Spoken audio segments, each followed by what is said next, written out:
Peace and welcome back to For the Culture, right here on your source for cool jazz and more, WEAA 88.9 FM and WEAA.org. Absolutely the voice of the community. I'm your host, Farajii Muhammad. Thank you so much for checking in and riding with me for the second hour, folks. Tonight we're going to have So you know I used to do this. Huh? You know I used to do this here. Yes. Okay. I'm just checking. This is just checking you. The Honorable Madam Mayor Catherine Pugh, live in studio with us tonight. Good evening, Madam Mayor. How are you? Good evening. How are you? And I did. I used to do this. I know you did. It's good to hear from you. I used to stand back there and go. Right. Yeah. Yes, ma'am. Yeah. Yes, ma'am. So I'm so happy to see you tonight. I'm good to be here. Thank you. Thank you. So I know that your time is limited, so we want to jump right into it. If that's all right with you? I'm all good. Okay. Great. Fantastic.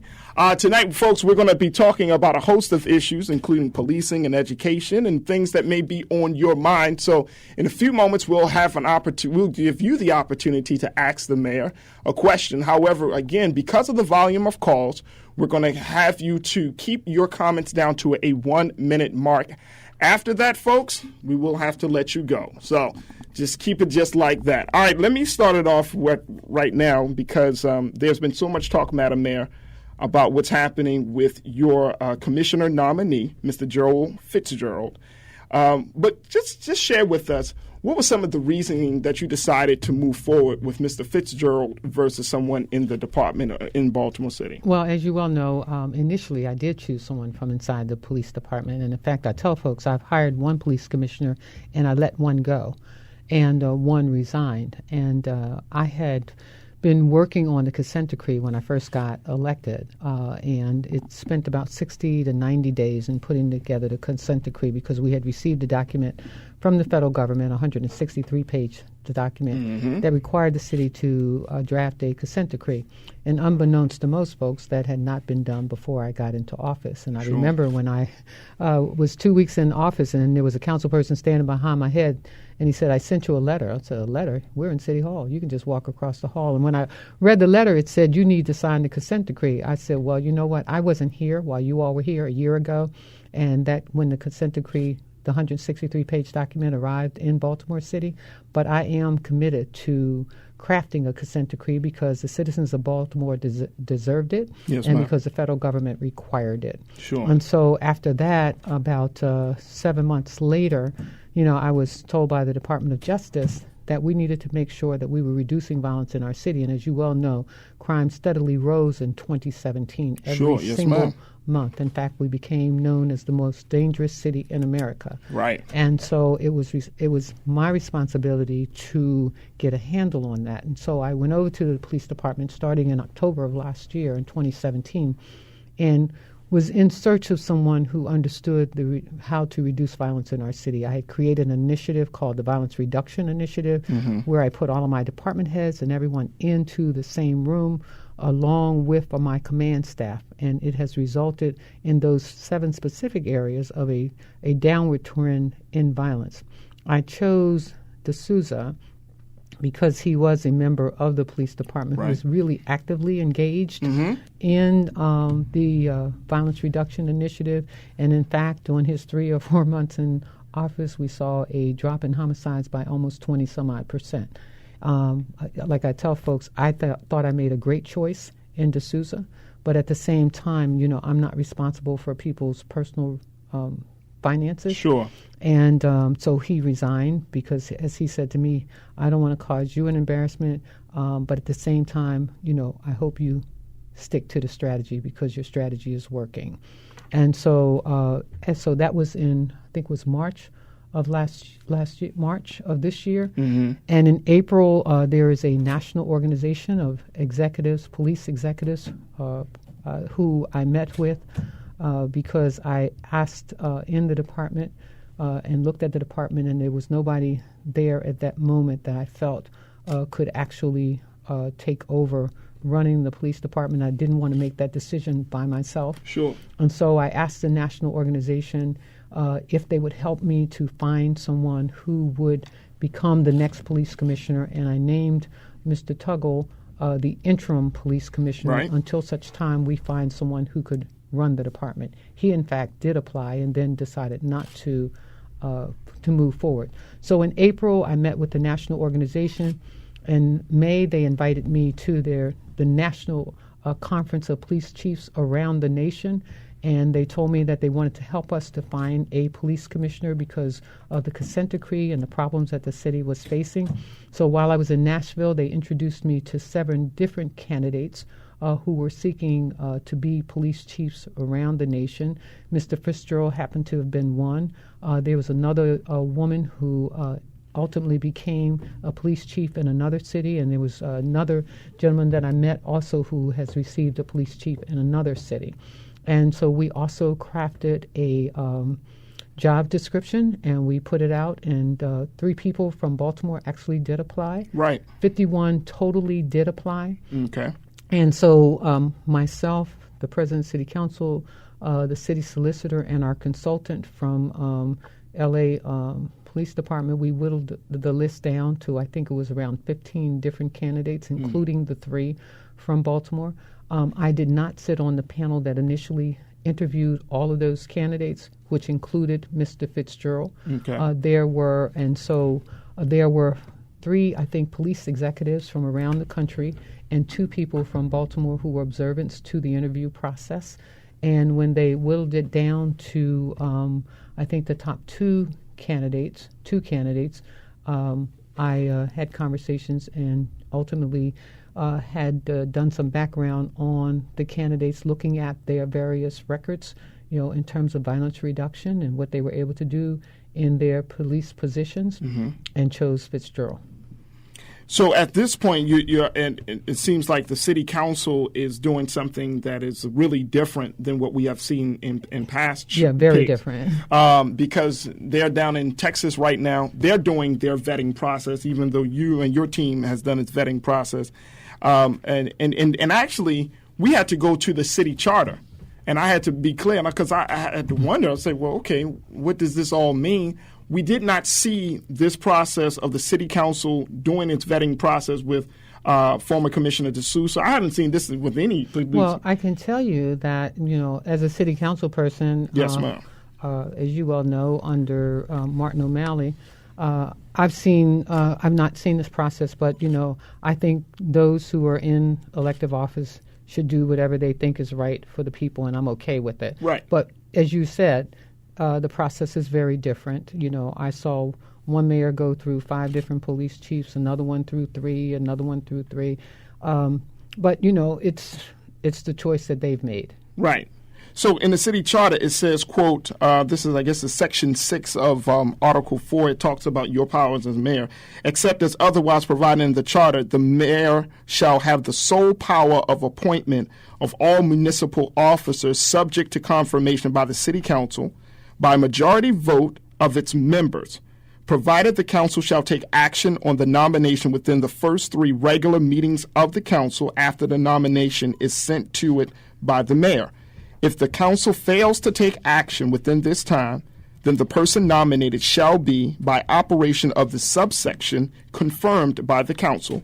And if the council, by the required vote and in the prescribed time, shall refuse to confirm the nomination, the mayor shall send it to another name for the office, who shall be subject to confirmation pursuant to this subsection. So this basically is saying that you have the sole power to appoint the commissioner. However, it's subject to a confirmation by the city council within a given period of time. And I think that the council already, based upon their action, that they were going to hold off the vote until they do the vetting process. So this puts us in a different space with at least this. And I'm wondering, okay, is there something more to Mr. Joel Fitzgerald that we're not seeing that you may not be aware of? No, I think this is because, let me just say. Yes, ma'am. I think the swiftness in which D'Souza was confirmed has caused the council to want to do a larger vetting process.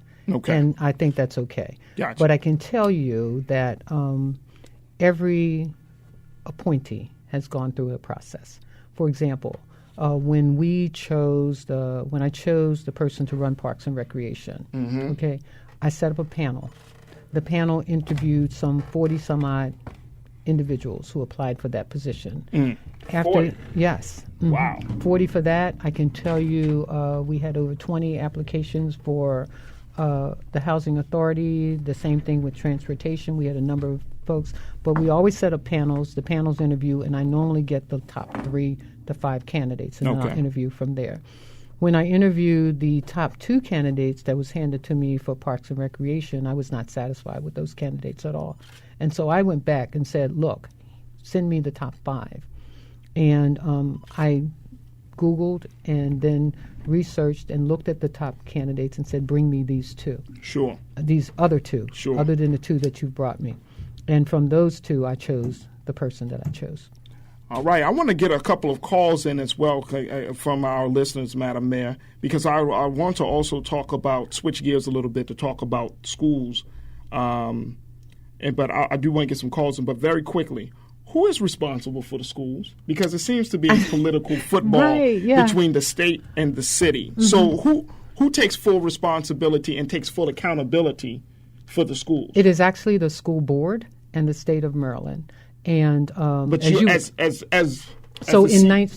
process is what happened is in 1997. Yes, ma'am. Then Kurt Schmoke needed $500 million for the Baltimore City Public Schools. Yeah. He was told at that time that the only way that he would get the $500 million was to turn over control of the Baltimore City school system to the state. And so the school system has been under the control of the state since 1997. Sure. And the school board is the oversee body of the school system that selects the school CEO, that sends their nominee to the state who approves. So back a year ago, I went to the state and asked for appointment powers to the school board because we did not even have appointment powers to the school board. And so we just received last year appointment powers to the school board, and we've appointed, I think it is 2 now or 3 of the 9-member school board. So to make sure I understand this, and I want our listeners to understand as well, your city government under your administration and leadership is responsible for the appointment of the school board at this point. Going forward. There's okay. a 9-member school board. We've had 3 appointments. Okay, 3 appointments. Okay. Mm-hmm. And so when we look at issues dealing with funding, mm-hmm. how does the city... So the majority of our funding comes from the state. Right. But that is that's every jurisdiction in the state. Right. It's a formula. Sure. That we have. But the city does put up. The city does put up about $340 million to the school system, okay, as well as some additional capital dollars as well. So when those reports are made from the school board to account for what's going on with the money, because that's one of, as you know, I'm sure that's one of the big concerns that people have, how the money is being handled, and then the second concern, of course, is personnel, mm-hmm. making sure you get competent people to do the job. But let's talk about that money situation really quickly. Who is responsible to make sure that money is going to the places that it needs to go? The state and the school board. Okay. All right. That's all we just need. I just wanted to know. Well, most people don't know. So right. That's what I'm saying. I understand that because what happened in 1997 is very different from other jurisdictions. Even when your money comes from the state, yes. Every other jurisdiction, when the money comes from the state, it comes directly to the jurisdiction, the government, the city government, or the county government, and then the county government gives it to the system. That is not how it happens for Baltimore. Okay. The money comes from the state. It goes directly to the school system, not to the city. The city adds to the state's budget. Do you, as the CEO of the Baltimore City, do you have any influence and power to change any pieces of how that process is done? No, I think that process has to be changed at the state level. Okay. All right. Let's get to the calls. We got folks who are checking in tonight. We are talking to the Honorable Madam Mayor Catherine Pugh, and we want to get your thoughts on various issues. Again, folks, we're going to leave your comments to a 1-minute time frame just because of the volume and the time that the mayor has with us tonight. Let's kick it off with Philip out of Allendale Community. Philip, what's your take? I'd like to, first of all, good evening. Good evening. Madam Mayor, I'd like to thank you very much. I came down to taxpayers meeting complaining that we didn't have a playground in Mary Rodman. Yes. On 12/3, a group of city officials came up to Murray Rodman and to expedite the situation. It's easy to complain, but you also have to say thank you when people do something positive. I just want to thank you very much for sending a crew up there to make sure that we got the basketball court refurbished and have a playground eventually on that site. Just thank you very much. And I'm sorry for giving you a hallway to go taxpayers night, but I had to do it to make sure it got done. Thank you. All right. Thank you so much, Philip, for checking in from the Allendale community. Let's go to Eugene out of Baltimore. Eugene, what's your question for Mayor Catherine Pugh? Yes, good evening, Mayor. How are you? I'm good. With all of the infrastructure that's going on in the city, is the Druid Park Reservoir construction considered under the infrastructure? And what is it costing, and who will be paying for it? Okay, those are federal dollars. We are, all of the water systems now have to be protected according to the federal government. So this is environmental protection dollars that are coming into Baltimore for every single reservoir, because we've got to put the water into containers now under the ground, because we don't want to be like Flint where our water gets contaminated. So this is federal dollars, but it also gives us a chance and opportunity to fix some of the other issues in Druid Hill Park. As you well know, infrastructure dollars are something that is really important to the city. When you look around at the number of water main breaks that have taken place in our city, I can think closely about Emerson Avenue, where when the pipes break or when there's a big flood, it ends up flooding that street. People end up being underground in water, and it's something that the city has to look at long term. What are we ultimately going to do for those people who live in that floodplain? But no, Druid Hill is one of the environmental issues that's being taken care of, and you'll see the same thing happening in Hanlon Park. Eventually, it will be across the city because we're under a federal mandate to do that. Fantastic. Barry from Baltimore, what's your question for Mayor Catherine Pugh? I'm a long-term resident of Baltimore City. I live off of Garrison Boulevard, and I drive through the city on a continuous basis, and I can't imagine that the politicians, you all just can't see the amount of trash that's on the street. I mean, it's ridiculous, and it stays there for years and years. And I call DPW. I get out there and clean it up myself. But it's just incredible that the trash issue in this city, it just doesn't seem to have any resolution. Secondly, what's the deal with the bike lanes? It's getting so that I can't even drive to work because every day it gets harder and harder because of these new bike lanes. I don't see nobody riding no bikes. Okay, can I answer your question? Sure. Thank you. Thank you, Barry. Thank you, Barry, for your question. Let me just say that trash doesn't get on the street by itself. It doesn't.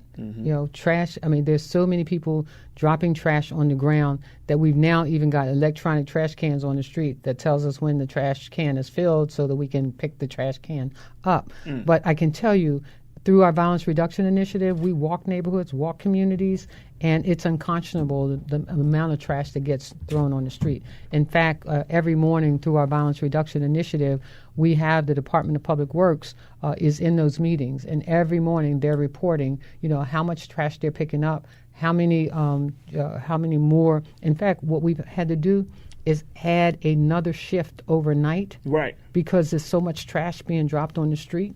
And, is there a consideration for a second trash day, Madam Mayor? I know you've heard that. But there is actually 2 trash days. We do have 2 trash days. There's a trash day.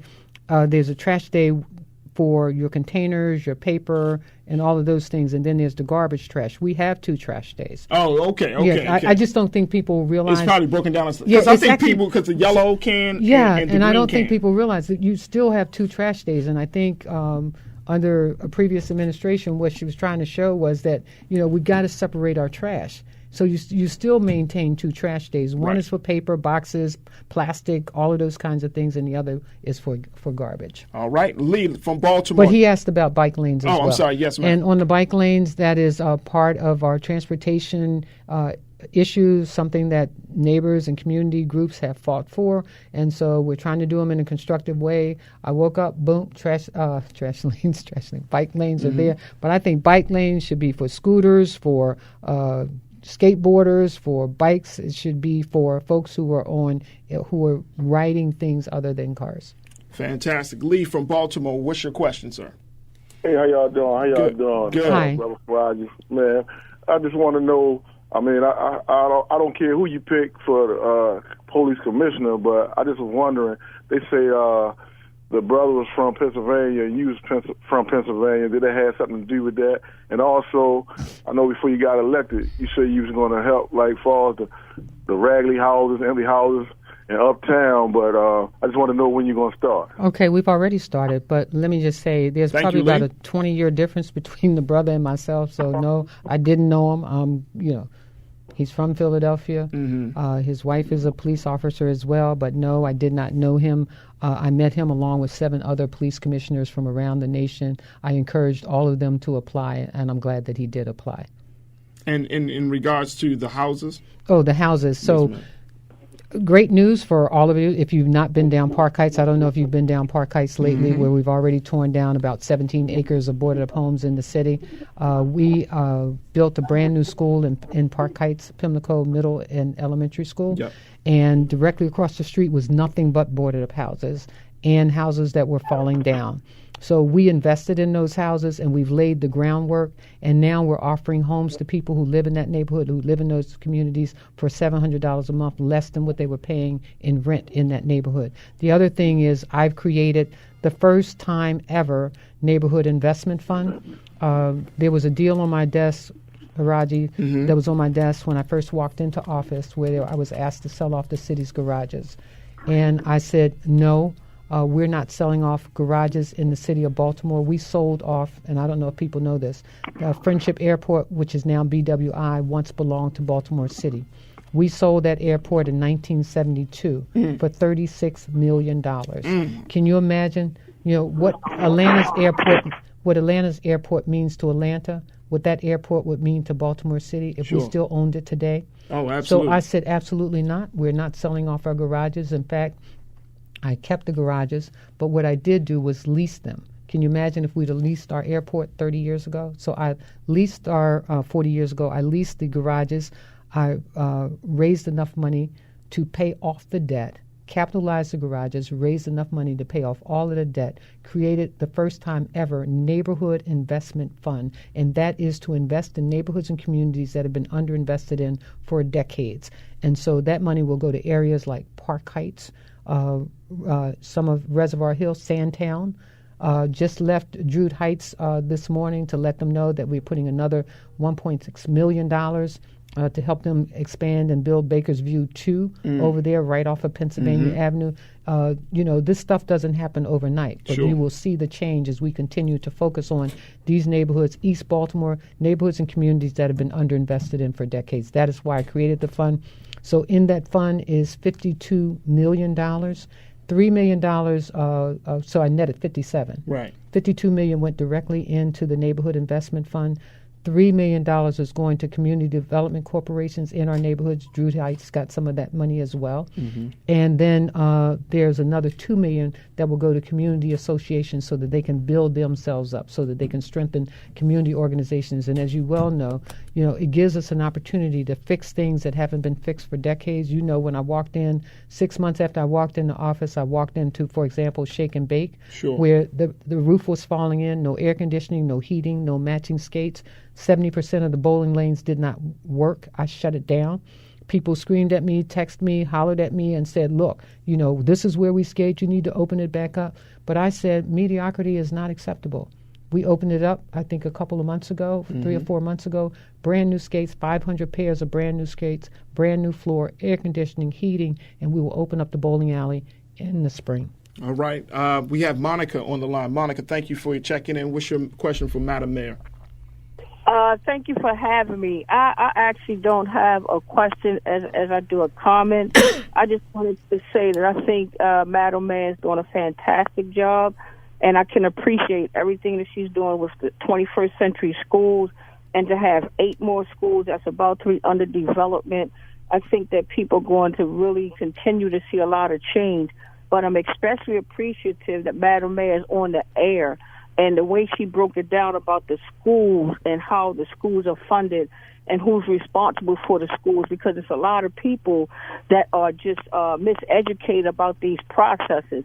And I just ask that Madam Mayor just make more appearances on the air so that people can be clear that this is what's happening. Sure. And she breaks it down pretty good. Anybody can understand it. I understand it.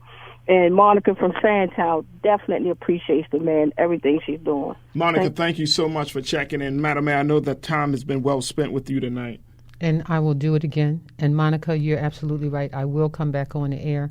And I just want to say this. It really is important that we continue to work together. You know, and I have to say this. You know, the violence in this city is out of control.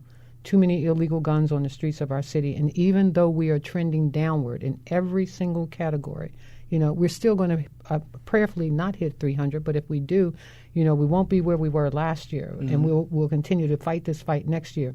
But I had the opportunity to sit next to Dyson Wright last night.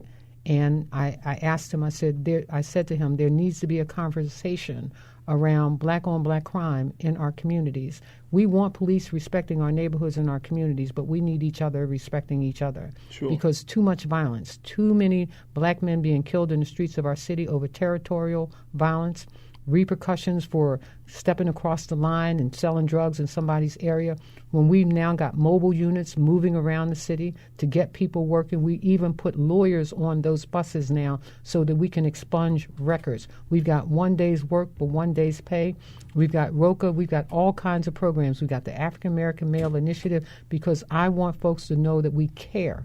But more importantly, we need folks to care about each other. So Absolutely. Thank you for the opportunity Thank to you. share. And I know that we have the upcoming session in Annapolis is coming up. Is there any particular policy that you're advocating for? I know the Baltimore Day in Annapolis is going to be in February, but the start of the session is January the 9th. But is there any particular policy that we need to advocate for, look for, to ensure that it's going to improve the quality of life for us in Baltimore City? Educational funding is important. We brought back $1.2 billion. $1.2 billion to build 28 new schools in the city. We're on target to build more schools in the city than any other jurisdiction. However, you know, when I asked our CEO of the school system, I said, how many schools still don't have heating issues? How many schools still have air conditioning issues? Last year was 80. She tells me it's still 80. That's a problem. So we've got to be back in Annapolis fighting for more funding for capital dollars for our school system, but also for operational dollars, because our children deserve the best education. Absolutely. And we cannot continue to not score above 3, 4, and 5 for our schools. 2s and 1s are just not acceptable. Absolutely. It's unfair to our children. Honorable Madam Mayor Catherine Pugh joining us live in studio. Thank you so much again for your time, Madam Mayor, and we look forward to having you back on again. Thank you. I look forward to it. Absolutely. Did you tell them that you started with me? Did you tell them? I did start with you. Did you tell them? I didn't give them the full story. But yes, I did. I was an intern for the mayor prior to her becoming mayor. This was years ago. Moons ago. It was moons ago. Yes. All right, folks, we're going to take a quick pause. When we come back, a whole lot coming up in the final few minutes of tonight's show For the Culture right here on WEAA 88.9 FM. Absolutely the voice of the community. We'll be right back.